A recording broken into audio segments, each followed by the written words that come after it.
Балалар, бүгін еркін сабақ. Қазір өз ойларыңызбен әлемнің 7 кереметін жазып шығасыздар. Мінекей ақ парақ 10 минут уақыт беремін.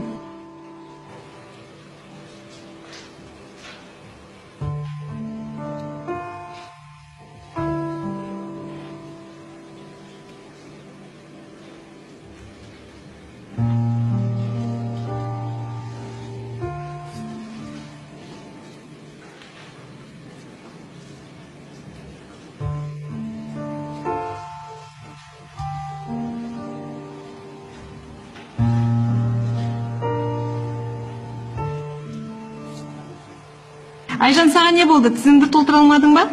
Жоқ апай, мен толтыру емес, мына тізімге сыйдыра алмай отырмын. Сенің ойыңша әлемде кереметтің саны жетеуден көп пе? Иә апай, әлемдегі кереметтің көптігі сонша, мына тізімге сыйдыру мүмкін емес. Жақсы, сен онда өз жазғандарыңды айтып көр, біз тыңдайық. Әлемдегі ең бірінші керемет ол көру. Мен күн сайын анамды, әкемді, мына әлемді көріп оянамын. Сондықтан Мысыр пирамидалар менің көруімсіз еш құны болмас еді. Ендеше көру ең бірінші керемет деп ойлаймын.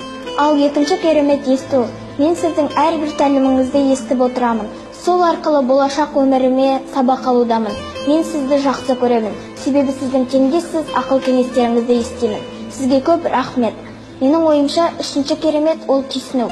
Егер түйсіну болмаса, біз ғажайыптарды көре ести тұра бағасына жете алмас едік. Төртінші, дәмін көру. Аса дәмнің арқауы біз жақсы көретін тамақтардың дәмін сезінген кезде өзімізді бақытты сезінеміз.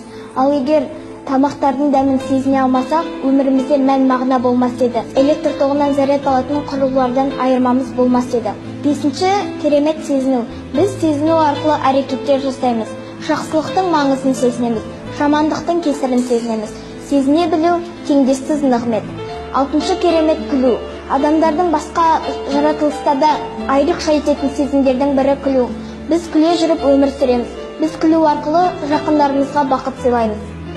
Күлу өмірді безендіреді. Ал жетінші керемет сүю. Махаббатсыз өмір бос.